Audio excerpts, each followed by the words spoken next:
आज हम बात करने वाले हैं इस वीडियो में डीएनए रेप्लिकेशन के बारे में, एक ऐसा टॉपिक जिसमें आमतौर पे बच्चों को दिक्कत मिलती है, but don't worry, Vinay biology है ना, तो टेंशन लेने की जरूरत नहीं है। सो चलिए दोस्तों, ज़्यादा ना करते शुरू करते हैं। हेलो दोस्तों, मैं हूं विनय और आप देख रहे हैं मेरा यूट्यूब चैनल विनय बायोलॉजी। तो आज मैं आपको पढ़ाने वाला हूँ डीएनए रेप्लिकेशन। हमने अब तक की वीडियो में सब बातें कर ली थी। अब डीएनए रेप्लिकेशन को पढ़ने से पहले आप ये समझ लीजिए कि डीएनए रेप्लिकेशन होता क्यों है, रीज़न। तो मैं अगर आपको इसका वाई का रीज़न बताऊं तो इसका रीज़न ये है कि एक सेल के पास जो इन्फॉर्मेशन होती है, जब उस एक सेल को दो सेल में डिवाइड होना होता है तो जो इन्फॉर्मेशन उस एक सेल के पास है वही इन्फॉर्मेशन उससे बाकी दो सेल में देनी होती है।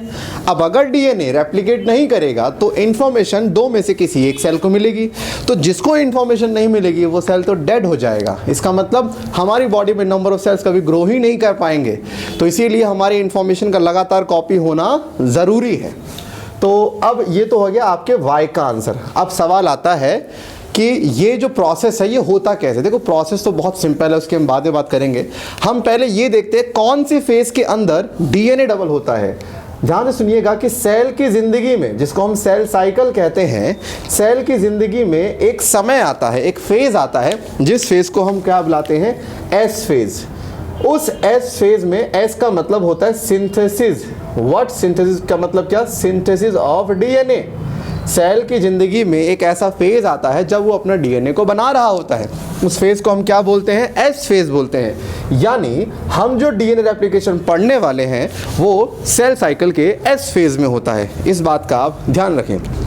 देखिए, रेप्लिकेशन को शुरू करने से पहले मैं आपको कुछ बेसिक बातें बताना चाहता हूं कि क्योंकि उसके बिना आप प्रोसेस समझ ही नहीं सकते हैं। आमतौर पे आप गलती क्या करते हैं कि बगैर आप बेसिक जाने सीधा डीएनए रेप्लिकेशन पढ़ने बैठ जाते हैं। बट मैं आपको यहाँ पर पढ़ाने वाला हूँ क्या, पहले बेसिक पढ़ाऊँगा, राइट।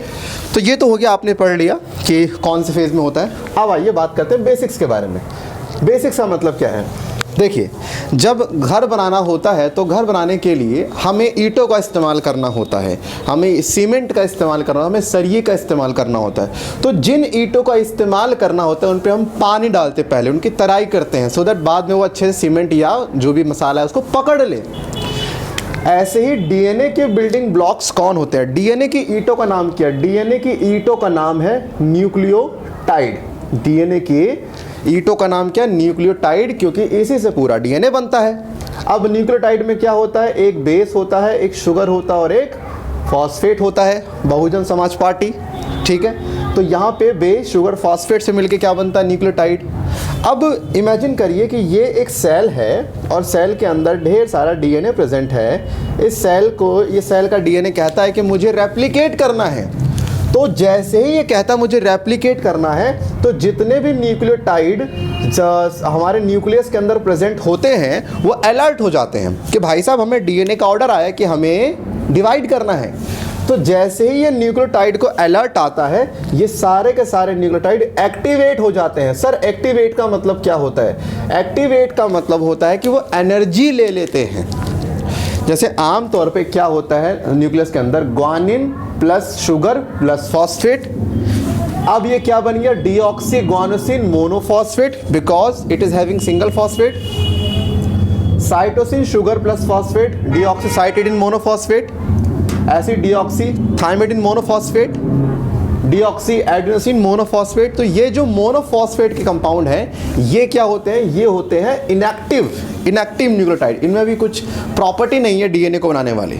अब आप लोग तो एक बार सोचते हैं सर नहीं है, सब कुछ है तो सही। भाई नहीं है, अभी मालूम पड़ेगा क्यों नहीं है। तो सबसे पहला, जब डीएनए चिल्लाता है कि भाई मेरा रेप्लिकेशन शुरू कर दो कर दो कर दो, तो उसके बाद ये न्यूक्लियोटाइड जो ये मोनोफॉस्फेट है ये कन्वर्ट होते हैं किस में? देखिए, जैसे मान के चलिए डीऑक्सी ग्वानोसिन मोनोफॉस्फेट है, इसको एक्टिवेट करना है। तो एक्टिवेट में हमें करना क्या है? एटीपी देनी है। और एटीपी के साथ हमें यहाँ पे क्या देना है? एक एंजाइम नाम है फॉस्फोराइलेज। तो हमें यहाँ पे एक एंजाइम देना है फॉस्फोराइलेज एंजाइम। ये फॉस्फोराइलेज एटीपी के मुक्का मार के उसके दो फॉस्फेट निकाल लेगा और वो दो फॉस्फेट किसको दे देगा? इसको दे देगा। अब मुझे बताइए, इसमें दो फॉस्फेट और जोड़ दोगे तो टोटल कितने फॉस्फेट हो गए? 3 फॉस्फेट हो गए। तो अब इसका नाम क्या हो गया? Deoxy guanosine triphosphate. देख रहे हो हुआ क्या है? बेसिकली यहाँ पे 2 फॉस्फेट ऐड कर दिया हम लोगों ने। 2 फॉस्फेट हमने क्या कर दिया? ऐड कर दिया। कंपाउंड क्या हो गया? ट्राइफॉस्फेट हो गया। तो डीऑक्सी गुआनोसिन मोनोफॉस्फेट कन्वर्ट किस में होगा, डीऑक्सी गुआनोसिन ट्राइफॉस्फेट में। इसी तरह से जो आपका डीऑक्सी साइटिडीन मोनोफॉस्फेट है वो किस में कन्वर्ट हो जाएगा, डीऑक्सी साइटिडीन ट्राइफॉस्फेट में। ऐसी जो एएमपी है वो किस में कन्वर्ट हो जाएगा, डीऑक्सी एटीपी में, है ना, इसमें कन्वर्ट हो जाएगा। और जो डीऑक्सी कौन सा रह गया आपका, थायमिन एडेनिन ग्वानिन आपका रह गया कौन सा GCAT, हाँ, तो आप रहेगा थायमिन। तो ये थायमिन मोनोफॉस्फेट से क्या बन जाएगा, थायमिडिन ट्राइफॉस्फेट। तो मैं कहना क्या चाहता हूँ, जब ट्राइफॉस्फेट के कंपाउंड में आ जाए तो ये एक्टिवेट माना जाता है, और जब ट्राइफॉस्फेट फॉर्म में ना हो तो भैया वो एक्टिवेट नहीं है। जैसे मान लो ये ईंटें हैं और ये गीली ईंटें हैं, जबकि गीले ईंटों का इस्तेमाल किया जाएगा डीएनए को बनाने के लिए, क्या सुनो। तो आप पहले समझ लीजिए कि सर जैसे डीएनए रेप्लिकेशन का टाइम आता है, जितने भी न्यूक्लियोटाइड हैं उनको पहले एक्टिवेट किया जाता है। एक्टिवेट करने के लिए क्या देना है, एटीपी देना और फॉस्फोराइलेज नाम का एंजाइम देना है। ये इस एटीपी के 2 फॉस्फेट निकाल के उस न्यूक्लियोटाइड के ऊपर लगा देगा। अब मुद्दा ये पूछते हैं आप लोग, एक्टिवेट किया क्यों है, ठीक है। तो इसका आंसर आपको थोड़ी देर बाद मैं आपको दे सकता हूँ क्यों, ठीक है। तो ये था पहला स्टेप। अब देखिए रेप्लिकेशन कैसे होती है, आगे प्रोसेस की बात करते हैं। तो भाई सुनो, अब हम अपना प्रोसेस शुरू करते हैं। ये रहा डीएनए। अगर हम लोग कभी चाय बनाते हैं, मैगी बनाते हैं, तो हमें सामग्री चाहिए, कुछ चीज़ चाहिए जिसको मिला के हम वो चीज़ बनाए, खाना बनाए। ऐसे डीएनए बनाने के लिए हमें बहुत सारी सामग्री चाहिए, तो बहुत सारा सामान चाहिए होता है। बारी बारी से बात करेंगे उन सामान के बारे में, क्या क्या चीज़ हमें चाहिए होती है। जैसे कि देखिए डीएनए रेप्लिकेशन, मान लीजिए डीएनए है हमारे पास, 2.2 मीटर के लेंथ का डीएनए होता है। एज यू ऑल नो हमारे पास इतना डीएनए होता है। अब 2.2 मीटर के लेंथ ऑफ डीएनए में कुछ ऐसे स्पेशल रीजन होते हैं जहां से रेप्लिकेशन की शुरुआत होती है। ध्यान से सुनिएगा, डीएनए में कुछ ऐसे स्पेशल पॉइंट होते हैं जहां से रेप्लिकेशन की शुरुआत होती है। जैसे एक ये हो गया, दूसरा ये हो गया, तीसरा ये हो गया, इस तरह से बहुत सारे पॉइंट होंगे। Point number 1, point number 2, point number 3, ऐसे बहुत सारे पॉइंट हैं। जिन पॉइंट से डीएनए रेप्लिकेशन की शुरुआत होती है, इन पॉइंट को हम लोग बोलते हैं ऑरिजिन ऑफ रेप्लिकेशन। क्या बुलाएंगे, ऑरिजिन ऑफ रेप्लिकेशन कहते हैं। शॉर्ट फॉर्म में इसको हम क्या बुलाते हैं, शॉर्ट फॉर्म में इसको बुलाते हैं हम लोग ओराई। क्या बुलाएंगे, ओराई इसका शॉर्ट फॉर्म है, राइट, ठीक है। तो मान के चलिए मैं अब आपको एक ही ओराई दिखाऊंगा, ठीक है। मैं आगे आपको ज़्यादा नहीं करना क्योंकि एक ओराई से अपना काम हो जाएगा। जिस पॉइंट पे ओराई होता है वो पार्ट डीएनए का बड़ा हो जाता है, एक बबल का रूप ले लेता है, और उसको हम क्या बुलाता है, रेप्लिकेशन बबल। जिस पार्ट में ओराई होता है वो पार्ट बड़ा हो जाता है, and it will become to form replication bubble. एक बबल का आकार यहाँ पर बन गया। सर आपने लेफ्ट वाला राइट वाला ओराई क्यों नहीं दिखाया, भाई मैंने कहा ना, जैसा काम यहाँ चलेगा वैसा काम दोनों तरफ चलेगा। तो एक से काम होगा तो एक से काम दिखा देते हैं, क्यों 10 बना के कुछ होना है, ठीक है। तो यहाँ पर देखिए रेप्लिकेशन बबल पे 2 एंजाइम आते हैं। एक स्पेशली हम बात करते हैं अनवाइंडेज और हेलिकेज। अनवाइंडेज और हेलिकेज ये 2 एंजाइम आते हैं, जिसमें सबसे मेन एंजाइम है हेलिकेज। सुनिए अनवाइंडेज क्या करता है। अनवाइंडेज डीएनए जो इतना ज़्यादा गुमजा हुआ, इतना मुड़ा हुआ होता है, ये डीएनए को अनवाइंड कर, डीएनए को सीधा करता है सबसे पहले। कौन, अनवाइंडेज। क्या करेगा ये, डीएनए को अनवाइंड करेगा। जो डीएनए में कॉइलिंग हो रही है उसको वो खत्म करेगा, मतलब बिल्कुल खत्म नहीं करेगा लेकिन कम कर देगा। अब जब डीएनए को अनवाइंड कर दिया तो कुछ जगह पे जहाँ पे रेप्लिकेशन की शुरुआत होनी तो वहाँ पे डीएनए क्या होगा, सीधा हो गया। अब उसके बाद कौन आता है, उसके बाद जलवा आता है हेलिकेज का। ये एक ऐसा एंजाइम है जो डीएनए को बीच में से काट सकता है। काटने का मतलब आप ये समझ लीजिए, जैसे ये मान के चलिए डीएनए में ये एडेनिन, ये थायमिन, ये ग्वानिन, ये साइटोसिन, यहाँ डबल बॉन्ड ट्रिपल बॉन्ड। तो आप मान के चलिए हेलिकेज एंजाइम एक कैंची की तरह है जो इन हाइड्रोजन बॉन्ड को काट सकता है, और जैसे इनको काटेगा तो डीएनए के दोनों स्ट्रैंड क्या हो जाएंगे, अलग हो जाएंगे। इसका मतलब हम क्या बोलेंगे, helicase enzyme it separates the 2 strand of DNA. ठीक है, आप ये लिख लीजिएगा, it separates the 2 strand of DNA by cutting the hydrogen bond in between of nitrogen base, right. तो यहाँ पे ये हो गया हेलिकेज ने काम किया। देखिए ये जो मैंने आपको रेड कलर का स्ट्रक्चर दिखाया, दिस इज हेलिकेज। अब आप देख रहे हैं हेलिकेज ने क्या किया। देखो ये जो लाइन है, इस लाइन का मतलब समझिए, इस लाइन में क्या है सर, यहाँ पे एडेनिन, यहाँ पे थायमिन, यहाँ पे ग्वानिन, यहाँ पे साइटोसिन, लेकिन डबल ट्रिपल बॉन्ड से जुड़े हुए हैं। जब हेलिकेज ने इनको काट दिया तो ये दोनों दूर दूर भाग गए, दूर दूर भाग गए ना। तो देखिए दो हेलिकेज एंजाइम काम करेंगे, एक हेलिकेज एंजाइम काम करेगा टूवर्ड राइट साइड, एक काम करेगा टूवर्ड लेफ्ट साइड काम करेगा।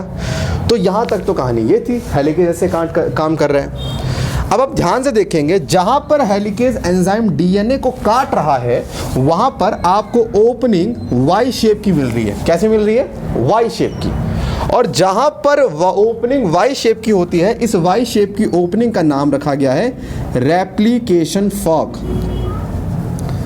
इसका नाम क्या रखा गया? Replication fork. माने हेलिकेज डीएनए को जिस पॉइंट से काटता है वहां पे एक वाई शेप का आकार बन जाता है, उस वाई शेप के आकार को हम रेप्लिकेशन फॉक कहते हैं। ठीक है, अब मैं क्या करने वाला हूं भाई, जैसा मुझे पता है, जैसा लेफ्ट में है वैसा ही राइट में है, डिट्टो सेम है। तो क्योंकि दोनों तरफ एक जैसा ही है, तो मैं एक काम करता हूँ, मैं लेफ्ट वाले पोर्शन को लेके समझाऊंगा, वही पोर्शन राइट वाले में भी चल रहा होगा, राइट। तो मैं अब आपको बता रहा हूँ, मैंने लेफ्ट वाला सेगमेंट अलग कर लेना और वो कुछ इस तरीके से आएगा। देखिए जब डीएनए के दो स्ट्रैंड अलग होते हैं, तो डीएनए के दो स्ट्रैंड अलग होने के बाद वो फिर से कोशिश करते हैं कि हम जुड़ जाएं। जब डीएनए के दो स्ट्रैंड अलग होते हैं तो फिर से कोशिश करते हैं कि हम लोग क्या करते हैं, जुड़ जाएं। ये ना जुड़े, इसलिए यहाँ पर एक स्पेशल टाइप के प्रोटीन आके इन सिंगल स्ट्रैंड को पकड़ लेते हैं। इनका नाम है सिंगल स्ट्रैंडेड बाइंडिंग प्रोटीन। इनका काम ही यही होता है, सिंगल स्ट्रैंड से बाइंड कर लो और उन स्ट्रैंड को वापसी से मिलना दो। मान के चलो ये हो गया लैला मजनू, दोनों अलग हो गए, तो दोनों के घर वालों ने उनको पकड़ लिया कि अब आपको दोबारा मिलने हम नहीं देंगे। तो जो हम ये प्रोटीन कह रहे हैं single stranded binding protein, that mean short में कहते हैं एसएसबी। एसएसबी दोनों स्ट्रैंड को ऐसे पकड़ लेता है कि दोनों मिल ही नहीं पाते। तो ये काम किसका है? एसएसबी का है। चलो सर ठीक है, समझ में आ गया कि डीएनए अब वापसी से डीएस फॉर्म में नहीं आएगा। बट यहाँ पे देखिए हेलिकेज एंजाइम अपना काम करता चला जाएगा। जैसे हम लोग चैन खोलते हैं ना, चैन खोलते हैं ऐसे, मैंने अपनी जैकेट खोली, तो जैसे हम जिप को ओपन करते हैं, बिल्कुल उस जिप को आप मान लीजिए हेलिकेज, वो हेलिकेज जो है ना इसी तरह से चैन को ओपन करता चला जाएगा। ठीक है, आप सुनिए इसके बाद एक चीज़ ध्यान रखिएगा। आप जानते हैं अगर आपको डीएनए बनाना है तो यू नीड क्या? DNA polymerase. अगर आपको आरएनए बनाना है then you will need RNA polymerase. तो मुझे पता है भैया सर अगर आप डीएनए रेप्लिकेशन पढ़ा रहे हो तो बगैर डीएनए पॉलीमरेज तो संभव ही नहीं है, यानी डीएनए पॉलीमरेज ही है जो डीएनए बना सकता है। लेकिन दिक्कत सुन लो, दिक्कत ये है डीएनए पॉलीमरेज कभी डीएनए के पास आता ही नहीं है। तो ध्यान से सुनिएगा, डीएनए पॉलीमरेज जब तक डीएनए पे नहीं आएगा तब तक रेप्लिकेशन शुरू नहीं होगा और डीएनए पॉलीमरेज डीएनए पर कभी आएगा ही नहीं। अब दिक्कत ये है, डीएनए पॉलीमरेज कहता है कि भाई डीएनए मैं तेरे पास नहीं आऊँगा, तो हमने कहा इसको लेके तो आना ही है। डीएनए पॉलीमरेज की गर्लफ्रेंड का नाम है प्राइमर। क्या नाम है? प्राइमर। तो भैया हमें पता है कि अगर डीएनए पॉलीमरेज नहीं आ रहा है तो एक काम करो, पुरानी मूवी का कॉन्सेप्ट है, किसी की भी हीरो की उसकी महबूब को उठा लो और काली पहाड़ी के पीछे ले आओ, तो वो क्या उसके अब्बा जान पे भागते भागते आएंगे। वही सेम कहानी यहाँ भी है। डीएनए पॉलीमरेज नहीं आ रहा ना, मत आ भाई, तू मत आ, मुझे तेरी जरूरत ही नहीं है, हम उसकी गर्लफ्रेंड उठा के अपने पास ले आएंगे। गर्लफ्रेंड का नाम क्या है? प्राइमर। प्राइमर कुछ और नहीं होता, आरएनए के छोटे से टुकड़े को प्राइमर कहते हैं। तो प्राइमर क्या हो गया? Small stretch of RNA. Small stretch of RNA, RNA के छोटे से टुकड़े को हम क्या बोलते हैं? प्राइमर। तो हम चाहते हैं कि डीएनए पॉलीमरेज आकर इस ये जो आपके दो स्ट्रैंड हैं, ठीक है, जो डीएनए के दो सिंगल स्ट्रैंड हैं जिनको हम बोलते हैं टेम्पलेट स्ट्रैंड। मैं आगे बताऊंगा टेम्पलेट स्ट्रैंड क्या होता है। अब ये समझिए कि ये दोनों टेम्पलेट स्ट्रैंड है, इनका नाम टेम्पलेट स्ट्रैंड है। तो ये डीएनए के दो टेम्पलेट स्ट्रैंड पे मैं चाहता हूं कि आके लगे कौन? डीएनए पॉलीमरेज, क्योंकि जब तक वो लगेगा नहीं डीएनए बन ही नहीं सकता भाई। और दिक्कत ये वो ससुरा आता नहीं है, तो हम क्या करते हैं, एक गुंडा हम भेजते हैं। गुंडे का नाम क्या है? प्राइमेज।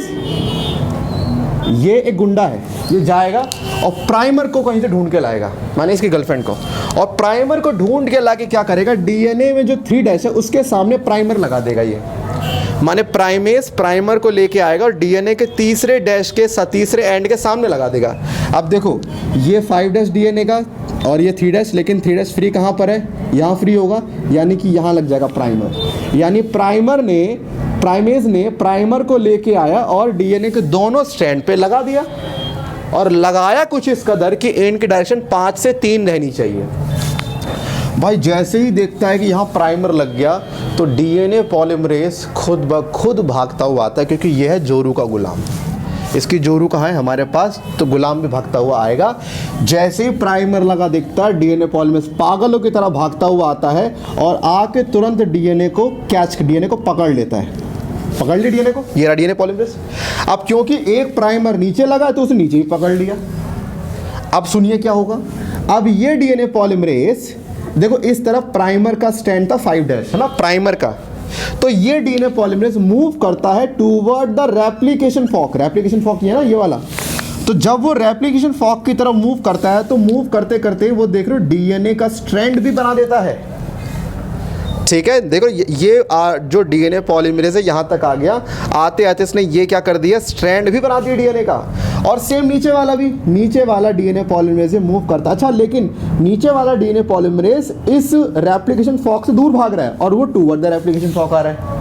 तो हुआ क्या, दोनों ने ही एक पर्टिकुलर डीएनए बना दिया। दोनों ने क्या कर दिया, डीएनए बना दिया। अच्छा, मैं अब आपको थोड़ी सी एक चीज़ बता रहा हूँ, मस्त चीज़, वो समझ लीजिए। अब बताऊंगा कि वो एक्टिवेटेड न्यूक्लियोटाइड काम कैसे आते हैं, ठीक है। तो थोड़ा सा भी इसको हम ध्यान से सुनते हैं। सवाल है working mechanism of DNA polymerase कैसे काम करता है। ठीक, कट कर दे।